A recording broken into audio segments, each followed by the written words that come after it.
Hello and welcome to episode 9 of the Adobe Premiere Pro tutorial series. In today's episode, we're going to talk a bit about color grading within Premiere Pro. So the first thing you're going to do is drag in a clip onto your sequence, and you will see it come up on the program monitor as usual. If we highlight our clip or click on it and then go up to the color panel and click on it. So this will bring up your lumetri scopes on one side, and depending on how you've set up your workspace previously, you should see the lumetri color panel come up also. So this is how we edit our color here, and this is how we see it. So basically, color is summarized by three main things. So hue, H-U-E, hue is the name for colors. Saturation is the intensity or vividness that these colors have. And luma is the final one, which basically means the brightness or shade of the hue or colors. So keep that in mind. And for color grading, it really is usually down to your own personal preference. Like, you will know when you're editing what way you would want it to look. So sometimes people get too caught up in the scientific side of it. It is good to be precise. I'm not saying that it's not, but try and be creative with your color. Try and use your creative eye to see what looks good, and not be so mathematic with it. Certainly the scopes can help with keeping everything in track, but definitely try and use your creativity and imagination to create a nice color palette in your sequence.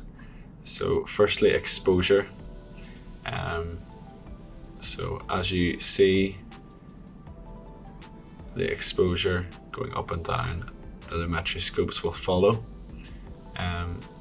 The worst thing you can have is an overexposed shot. Doesn't look great, so just go easy on the exposure and try and get a nice balance. Contrast, again, I'm just going to go through each one and show you what it does. So it really is a useful one. Contrast sort of brings your image to life, in my opinion. Highlights, again, you'll see the scopes begin to move.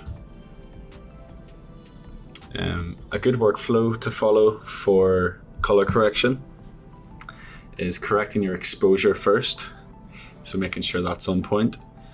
And then the next thing you want to do is fix your white balance. So this is the whites down here, and you want to make sure that it's not too bright or too white and not too dark.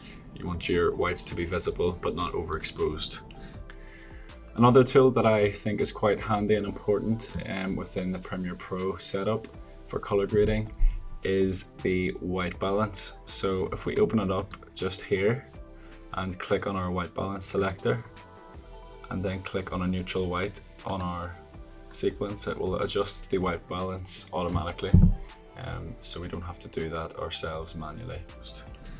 And then finally, within this workflow, you would fix your saturation. So they're the three main things that I would recommend that you fix when color correcting. In terms of reading scopes, there are three main things that you need to think about. So you've got your waveform, which can be useful. You will see that it changes as you change the colors. You've got your RGB parade, which can help with white balance issues. And then also you've got your vectorscope. Without getting too technical, those things can help, but in today's episode, I'm mainly focusing on using your own creativity to create a nice color palette on your clip. So just something to keep in mind.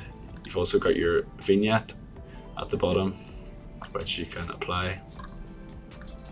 So again, just play about with your color and see what looks nice. And it definitely does begin to bring your footage to life. There's nothing worse than seeing a really good sequence has been put together with no color grading or anything done to it.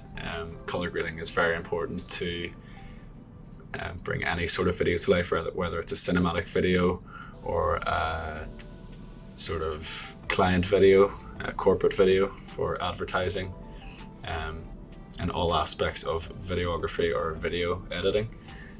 It is very important to color grade your clips and your videos.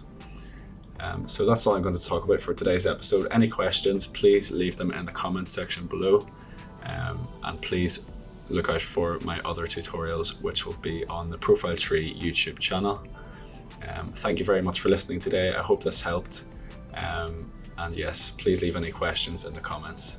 Thanks very much.